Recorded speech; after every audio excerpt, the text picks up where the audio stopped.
আৰু বোৰ্ড মিটিঙৰ যিমান খণ্ডায়ুক্ত আছিল সিহঁতেও আপোচ কৰা নাই বস্তুটো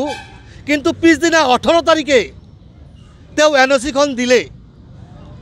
তেওঁ কিহৰ ভিত্তিত এই এনঅ'চিখন দিলে এনঅ'চিত সি লিখি দিছে যদি পাব্লিক কোনো কমপ্লেইন থাকে তেনেহ'লে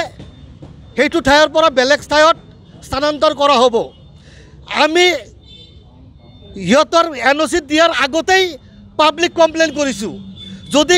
পাব্লিক কমপ্লেইন আগতে হৈছে তাহলে আমাৰ চেয়াৰমেনে কেনেকৈ এনঅ'চিখন দিলে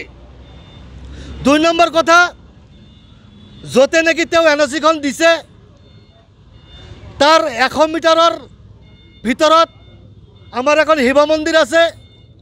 আৰু 50 মিটাৰ ভিতৰত এখন ডাঙৰ ইনষ্টিটিউট আছে লগতে 50 মিটাৰৰ ভিতৰত আৰু এখন খুৰা বিপণীৰ দোকান আছে এইবিলাক থকা সত্ত্বেও আমাৰ চেয়াৰমেন সাহেবে কোনো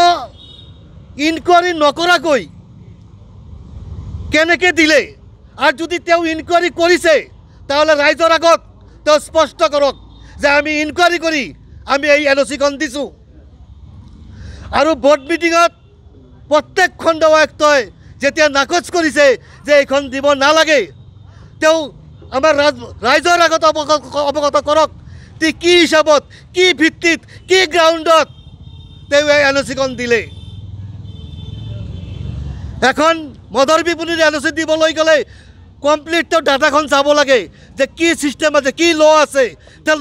লটো ফলো কৰিব লাগিছিল তেওঁ কোনো লয়ে ফলো কৰা নাই তেওঁ স্বেচ্ছাচাৰিতা তেওঁ নিজৰ ইচ্ছামতে খেম খুচিমতে কাম কৰি আছে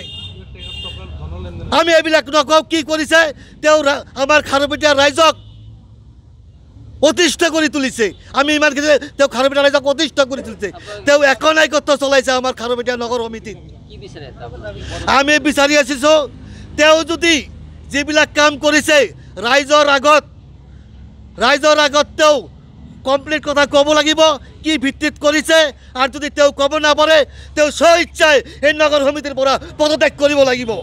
আমাৰ দাবী আমাৰ এনেকুৱা চেয়াৰপাৰ্চন নালাগে যি নেকি অকলে স্বেচ্ছাচাৰিতভাৱে এই আমাৰ নগৰ সমিতিখন চলাই আছে আমাৰ পৌৰসভাখন চলাই আছে আমি আপোনালোকে জানে আমাৰ খবৰে কাগজে দুনিয়াৰ দুৰ্নীতি তেওঁৰ ভিতৰত ওলাই আছে ইমান দুৰ্নীতি ওলোৱা সত্ত্বেও তেওঁ নিজ ইচ্ছাই কেনেকৈ যে সি কৰি আছে কাম তেওঁৱে জানে যিকোনো খবৰৰ বাবে যোগাযোগ কৰক